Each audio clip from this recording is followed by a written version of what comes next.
لیکن اب وہ سما کہاں ہے؟ جو بیت گیا سو بیت گیا، وہ نظارہ اب کہاں؟ آخر وہ جس کے لیے یہ سب کچھ کیا گیا تھا وہ مندر کہاں ہے جس کی تعمیر پر لاکھوں آدمیوں نے سالہ سال تک محنت کی تھی، جس کی تعمیر کے لیے پیارے نقمت نے خود پھاوڑا چلایا، جس کو رہتی دنیا تک رہنا تھا، جو امن اور شانتی کا مجسم پیغام تھا۔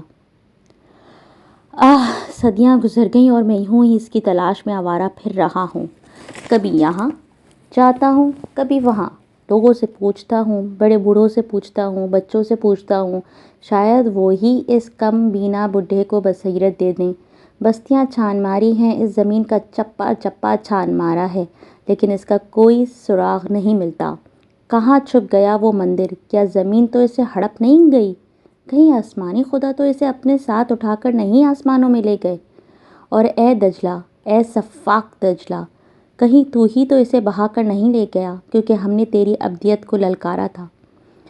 ہاں، صدیاں بیت چکی ہیں اور میں اسی دجلہ کے کنارے مستقل سفر کر رہا ہوں، یہ دجلہ جو صدیوں سے، جو اس مکان کی تعمیر سے بھی پہلے سے بہہ رہا ہے، جس نے زمین کے بہت سے اتار چڑھاؤ دیکھے، جس نے میرے دیکھتے دیکھتے نامعلوم کتنی بار اپنا رخ موڑا اور اپنی خون خوار دھاروں سے اپنے ساحل کو چھلنی کر دیا اور رگڑ رگڑ کر ریزہ کر دیا۔ کتنی بستیاں یہاں بسیں، آباد ہوئیں، پھر اجڑ گئیں۔ یہ دریا تو انسانوں سے پہلے سے ہے اور انسانوں کے بعد تک رہے گا، لیکن افسوس، وہ عمارت جو دجلہ کی عمر تک پہنچے اور اس کا ساتھ دینے کے لیے بنائی گئی تھی، اس کا تو نہ نام کہیں نہ نشان، جبکہ دریا ہر وقت میرے ساتھ ہے، کبھی اس کنارے پر کبھی اس کنارے پر۔ منبع سے لے کر ڈیلٹا تک نہ جانے کتنی بار میں نے اس دریا کے ساتھ ساتھ سفر کیا ہے۔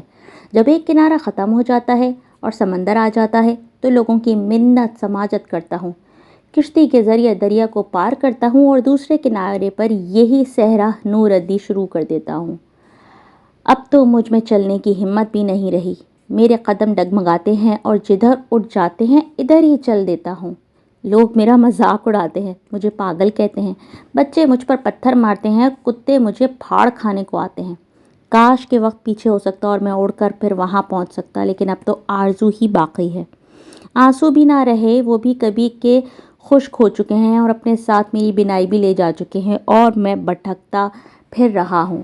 لوگ مجھے جنونی کہتے ہیں، لیکن اگر وہ نظارہ انہوں نے دیکھا ہوتا تو ان کی کیفیت بھی یوں ہی سیمیابی ہوتی۔ ہائے، یہ میں کدھر بھٹک گیا ہوں اور دجلہ کو کہاں چھوڑ آیا ہوں؟ وہ میری نظروں سے اوجھل ہو چکا ہے، نامعلوم قدم مجھے کہاں لے آئے ہیں، اور یہ دور دھول کیسی اڑ رہی ہے۔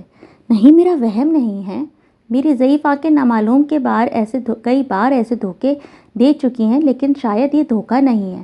دیکھو، وہ دیکھو، دور کچھ آدمی چلتے پھرتے نظر آ رہے ہیں۔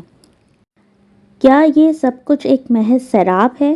پر یہ آواز کیسی آ رہی ہے؟ کیا کوئی زمین پر کدالیں مار رہا ہے جس کی گونج مجھے سنائی دے رہی ہے، یا انہی کدالوں کی آواز جو نقمت نے زمین پر ماری تھی اس مکان کی بنیاد رکھنے کے لیے جس کی تلاش میں سرگرداں ہوں، اور جو آواز میرے کانوں میں سما گئی اور ہر جگہ میرے ساتھ ساتھ چلتی رہتی ہے اور میرا پیچھا نہیں چھوڑتی؟ نہیں نہیں، یہ تو سچ مچ کی آواز ہے۔ دیکھو، میں جا کر دیکھوں کیا ماجرا ہے۔ اے لوگو، یہ سب کچھ کیا ہے؟ کیا ہو رہا ہے؟ تم یہاں کہاں مارے مارے پھر رہے ہو؟ اپنے بڑھاپے کو دیکھو، میرے سوال کا جواب دو، یہ تم کیا کر رہے ہو؟ کیا تم بھی کچھ تلاش کر رہے ہو؟ نہیں بابا، ہم آثار قدیمہ والے ہیں، قدیم آثار کے لیے کھدائی کر رہے ہیں۔ وہ سامنے سفید سوٹ میں ملبوس جو شخص کھڑا ہے، وہ جسے ہم ڈاکٹر کہتے ہیں، ہم اس کے ماتحت ہیں، جہاں وہ کہتا ہے کھودنا شروع کر دیتے ہیں۔ یہ سارے کھنڈرات ہم نے کھدائی ہی کے ذریعے نکالے ہیں۔ یہ کون سے عجیب و غریب کھنڈرات ہیں؟ اس ڈاکٹر سے ہی پوچھتے ہیں۔ اے سفید پوش شخص، تو کس چیز کا متلاشی ہے؟ کیا بات ہے بابا، تم اس بنجر بیاباں میں کیا کر رہے ہو؟ کیا راستہ بھٹک گئے ہو؟ کیا میں تمہیں واپس تمہارے گاؤں بھجوا دوں؟ کیا کہا؟ ہاں، یہ آثار میں نے ہی دریافت کیے ہیں بابا۔ کسی زمانے میں یہ مندر تھا، بال کا مندر۔ آج سے 3000 سال پہلے یہاں لوگ بال کی پوجا کرتے تھے۔ اس کے بعد یہ مندر تباہ ہو گئے اور مٹی کی ایک تہہ اس کے اوپر جم گئی اور دنیا اس کو بھول گئی، ڈاکٹر کہہ رہا تھا۔ نہیں تو کون کیسے بھولا ہے؟ کیا بابا، کیا تم نے کچھ کہا؟ کیسے عجیب تھے پرانے لوگ بھی، کیا کیا نوادر بنا ڈالے۔ میں بڑے عرصے سے اس نوادر کی تلاش میں تھا، بے شمار لائبریریاں چھان ماری اور اتنی ہی انگنت کتابیں دیکھ ڈالی، تب جا کے کہیں مجھے ایک نادر نسخہ ہاتھ آیا جس میں اس عمارت کی تعمیر کا تفصیلی حال موجود ہے، اور اسی نسخے کی بدولت مجھے اس جگہ کا اندازہ ہوا اور میں نے کھدائی شروع کروا دی۔ اس کھدائی کے لیے مجھے اپنی حکومت سے کتنا لڑنا پڑا اور میں ہی جانتا ہوں۔ برسوں کی محنت کے بعد کھدائی شروع ہوئی اور میرا اندازہ صحیح ثابت ہوا، اور دیکھتے ہی دیکھتے یہ آثار ابھرنے شروع ہو گئے۔ بابا، ہم نے 5 برس اس کھدائی میں گزارے اور یہ دیکھو ہماری محنت کا پھل، کتنی بڑی عمارت ہے۔ پرانے لوگ بھی خوب تھے، کہاں سے اتنے بڑے بڑے پتھر لاتے ہوں گے، حیرت ہے۔ ان کھنڈرات میں بھی کتنا جاؤ جلال ہے، یوں لگتا ہے جیسے یہ پرانے دیوتا کا پرانا مکان کھڑے کھڑے تھک گیا ہو یا ایک دم بوڑھا ہو گیا ہو، جس کی ہڈیاں گل چکی ہوں اور صرف ایک انگلی چھوانے ہی کی دیر ہو اور وہ دھڑام سے نیچے آ رہے۔ لیکن ایسا نہیں ہے، یہ ایسے دیو ہیں جس میں پری جیسی نزاکت ہو۔ ڈاکٹر کہہ رہا تھا، میں نے اس دریافت کے بارے میں ایک کتاب لکھی ہے جو میں نے خود اپنے خرچ سے چھپوائی ہے اور ملک کے اندر اور باہر یونیورسٹیوں، کالجوں اور لائبریریوں میں تقسیم کی ہے، اور جس میں میں نے یہ دعویٰ کیا ہے کہ میری یہ دریافت اتنی ہی اہم ہے جتنے اہرام مصر کی۔ مجھے امید ہے کہ میری اس کتاب کے بعد دور رس نتائج نکلیں گے، اس سے ہماری پرانی تاریخ نئی روشنی پڑتی جائے گی، اور بہت سے مفروضے غلط ثابت ہوتے ہیں۔ اور اب تو میری کتاب کی وجہ سے ان آثار کی اتنی شہرت ہو گئی ہے کہ بہت سے دور دور سے لوگ ان کو دیکھنے آتے ہیں۔ سیاحوں کے لیے ہم یہاں قریب ہی دجلہ کے کنارے ایک بہت بڑا ہوٹل تعمیر کر رہے ہیں، اور جلد ہی ایک چھوٹا سا ہوائی اڈہ بھی مکمل ہو جائے گا۔ ہمیں امید ہے کہ ان کھنڈرات کو جو سیاح دیکھنے آئیں گے، ان سے ہم 2 کروڑ روپے سالانہ آمدنی ہوگی۔ ڈاکٹر بہت خوش نظر آ رہے تھے۔